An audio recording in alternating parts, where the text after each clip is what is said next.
Your boy Carson Wentz, man, getting traded to the Yeah. Washington Commanders. Now, with this, I don't like. We don't have to spend a crazy amount of time on it, but I just look at it like this, man. I believe he went for what, a second and a third round pick. Yeah, hold on. Let me see here. And Yeah, there's a if I pick remember swap correctly, in it too. yeah, it was a pick swap, but it was a second round draft pick and a third round draft pick from this year's class, if I remember correctly. Okay, hold on. Here we go. Yeah. Yeah, we got team swapped second round picks Mhm. 2022. Colts moving up from number 47 overall to number Yeah. 42. Commanders getting a seventh round pick. Colts will Right. receive Commanders third round picks in 2022 and 2023. The 2023 third rounder can become a second rounder Right. if Wentz plays 70% of Washington snaps. So this is kind of the same scenario that Yeah. was taking place last year with the Wentz Mhm. trade from the Eagles to the Colts. Yeah. So when I think of that, I just ask myself, in terms of the value that we always talk about, a second round draft pick or a third round draft pick in this year's draft versus what Carson Wentz currently is. How do you feel about that? Mm, the picks aren't the end of the world. I think it's when Yeah. you combine the picks The and the money cap with hit it. that, Yeah. that bothers me. Yeah. Yeah, picks. Yeah, I think he's that type of value. He's solid. What's crazy is I'm seeing on Google. I just type in Carson Wentz because I was looking up some of the details of the trade Yeah. last night.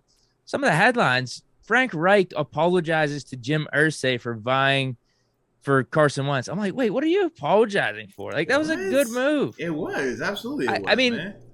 maybe at the time we didn't view it as much of a good move, but Yeah. if you believed in Wentz being Reich, having that Absolutely. connection, you thought you could get him back to what he was with the Eagles in his prime, then Right. yeah, you take that chance. And he threw for 27 touchdowns and 7 picks still. As much as we want to complain about maybe some of his bad moments, why are you apologizing to the owner? He wasn't that bad. Like I That's think what I'm saying, it's dude. become a little too egregious on the Carson Wentz slander. Yeah. Now at the cap hit though, yeah, I'm still not that thrilled about. Because Like if we were the cap hit? Steelers, What's his trying to cap get hit him. officially? What's his cap hit officially? Do you know? Almost, I think it's almost 30. It's 28 or 29. I could double check it. Do I have it And how pulled many up years now? are left on that deal? Also, because I'm wondering to myself. It's just one because they could cut him. Well, yeah, and I 'cause think you- there's yeah. no dead cap. Okay, because obviously you would think of maybe an extension potentially to just soften it a little bit, or at least like spread it out some. Yeah, it's But, 28 cap hit. Next year you could just cut him in the offseason and Okay. not have to worry about anything. Okay. So that's not terrible. That's Right. not a terrible deal long term, but just for this year, $28 million cap Gotcha. hit kind of sucks. No, I feel what you're saying on that, but yeah, I guess for me the biggest thing would be is if I believe that he could continue to progress and just be more consistent. Like you said, 27-7 is really good, but the problem is he had bad moments. The problem is he had games where he disappeared. Obviously, we talk about that Jacksonville game and you know how bad it was for him as a whole, but also for the team. But I also think about, I believe it was a game they won and he had like 53 passing yards. I don't want a $28 million cap hit. You're only giving me 53 yards and we're winning in spite of you. That's something that you're right. That does not sit well with me. And I just don't think that gives you the best in terms of bang for your buck. But we also know that was Carson Wentz trying to rebound and get back to, you know, favorable standing within the league. Because prior to that, we were looking at him in Philly like, man, I don't know what's going on with this guy. So we understand when you're coming back from injuries, stuff like that, it has an effect on it. We understand when you change franchise, it can have an effect on you. But I do think that this was a step in the right direction for him last season. And I anticipate him continuing to take steps in the right direction, you know, this upcoming season as well. But the cap hit is definitely higher than I would probably like also. For me, with the Colts, to see if this is a win or not, depends on what they do at quarterback because they have a ton of cap space right now. So they could really build up their roster. I mean, they already have a solid roster. I checked their unrestricted free agents. It ain't that bad. It's like T.Y. Hilton and their guard Glowinski.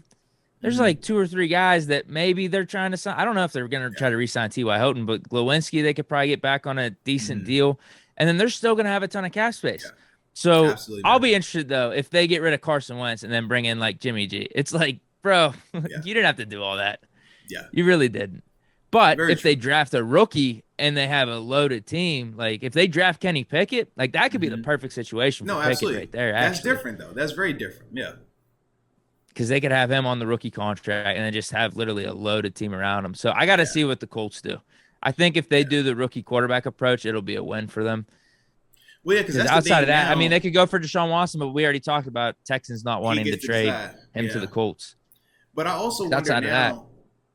But I wonder now with this move, like, how else does that affect, some of these other QB needy teams? Like, are we like how do you think we would have to move up now, or do you think we still can remain the same in that 20 or having to move up in front of the Saints range to get or to draft one of these quarterbacks that we keep talking about? I just think the Malik Willis buzz keeps increasing. So I think if it's for specifically Malik Willis, I think we'd have to trade up. Anyone else? People, I mean, I could see Corral being there. Him with Seattle. That's what I'm saying. People man, Seattle wants to take him. I'm like, how far do we got to move up? What we talking about here? I think that's what it is. Yeah, and I don't necessarily want to move into a top 10 situation. No, it's too much to get Malik Willis. Like I personally don't. But at the same time, I don't share the same optimism for Mason that you do, and that's why I'm stuck with this.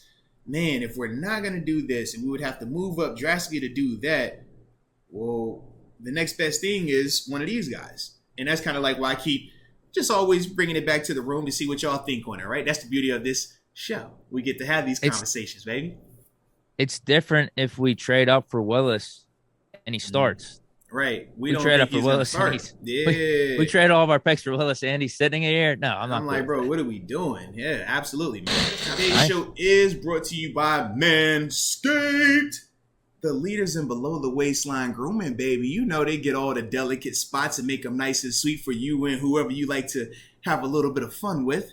But more importantly, man, it just makes the male grooming experience that much better, right? When we talk about that Lawnmower 4.0, we talk about the 2-in-1 shampoo and conditioner, the body wash, that spray, the cologne, you gotta smell good. And like I told you, St. Patrick's Day is right around the corner, so we all trying to get lucky, okay? But the best way to do that is to use the promo code, right? And that promo code is MOATS. Use that code, you get 20% off of your purchase, plus free shipping worldwide. So that way you could be like me and all of our Irish people out there and get lucky come St. Patty's Day. All right. So with that being said, baby, shout out to Manscaped. And trust me on this, your delicate twins will definitely thank you as well.